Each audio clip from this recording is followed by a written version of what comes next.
Rajkot game zone અગ્નિકાંડને માસિક પુણ્યતિથિએ કોંગ્રેસ બંધનું એલાન છે। એનએસયુઆઈ યુથ કોંગ્રેસના કાર્યકર્તાઓ શાળા બંધ કરાવવા માટે નીકળ્યા હતા। કોંગ્રેસના કાર્યકર્તાઓ શાળા બંધ કરાવી। શાળા બંધ કરાવવા મામલે રાજકારણનો ભાજપે આક્ષેપ લગાવ્યો છે। જે શાળા સાથે ભાજપના હોદ્દેદારો સંકળાયેલા છે તેઓ બંધમાં નથી જોડાયા। કોંગ્રેસ દ્વારા આજે રાજકોટ બંધનું એલાન આપવામાં આવ્યું છે, ત્યારે એનએસયુઆઈ અને જે કોંગ્રેસના આગેવાનો છે તે અત્યારે જે સ્કૂલો ચાલુ છે તે સ્કૂલો બંધ કરવા માટે નીકળ્યા છે। આપણી સાથે કોંગ્રેસના અગ્રણી રાજદીપસિંહ છે। રાજદીપસિંહ, શું કહેશો, અત્યારે તમે બંધ કરાવવા માટે નીકળ્યા? ત્યારે રાજકોટ શહેરની અંદર આશરે 27 થી 30 જેટલા બાળકો જે દુર્ઘટના બની એમાં હોમાણે છે। ક્યાંક ને ક્યાંક એ પણ વિદ્યાર્થીઓ રાજકોટની શૈક્ષણિક શાળાના વિદ્યાર્થીઓ, એ જે ભૂલકાઓ ભૂંજાણા આજે એમને 1 મહિનો થયો છે, એટલે માસિક શ્રદ્ધાંજલિ સ્વરૂપે સમગ્ર રાજકોટ બંધનું એલાન કોંગ્રેસ પાર્ટીએ આપ્યું છે। ત્યારે અમારી અલગ અલગ જે ટીમ છે યુથ એનએસયુઆઈ દ્વારા શૈક્ષણિક તંત્ર બંધ રહે એના માટે અમે 3 દિવસથી વિનંતી કરતા આવીએ છીએ।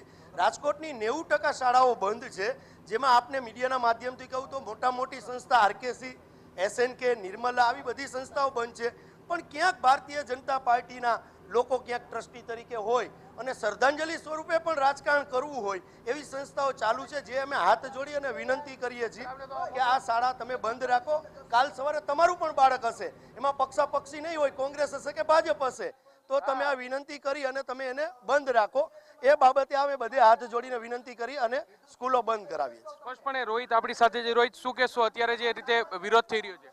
રાજકોટની 99% શૈક્ષણિક સંસ્થાઓ આજે બંધ છે, તેમ છતાંય ભાજપના હોદ્દેદારોની અને જેનામાં માનવતા નથી એવા સંચાલકોએ આજે શૈક્ષણિક કાર્ય ચાલુ રાખ્યું છે।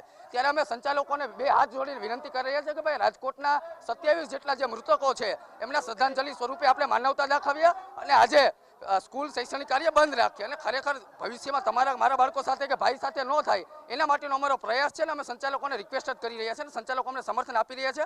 અત્યાર સુધીમાં અમે જે ભાજપની અને ગ્રાન્ટીનેટ સ્કૂલો હતી એ 3 સંસ્થાઓ બંધ કરાવી છે અને જે અત્યારે શૈક્ષણિક સંસ્થાઓ ચાલુ હોય છે એને અમે હાથ જોડીને રિક્વેસ્ટ કરવાના છે કે વિદ્યાર્થીઓને જાનમાલની સુરક્ષાનો સવાલ છે, સરકારને જગાડવા માટે, વહીવટી તંત્રને સાબદું કરવા માટે અમે બધા સ્કૂલોમાં જઈ અને અમે વિનંતી કરી રહ્યા છીએ। પણ એનએસયુઆઈના પ્રદેશ અધ્યક્ષ આપણી સાથે છે, શું કહેશો નરેન્દ્ર, શું અત્યારે વિરોધ છે ને શું અત્યારે રજૂઆત કરી રહ્યા છો તમે? ખાસ કરીને જે રાજકોટમાં ટીઆરપી ગેમ ઝોનની ગોજારી ઘટના બની હતી, 30 થી વધારે લોકોના મૃત્યુ થયા હતા, આજે એની માસિક પુણ્યતિથિ છે, ત્યારે કોંગ્રેસ પાર્ટી એના ન્યાય માટે લડી રહી છે પીડિતોના, અને એ પીડિતોના ન્યાય અને શ્રદ્ધાંજલિ સ્વરૂપે રાજકોટ બંધનું એલાન છે।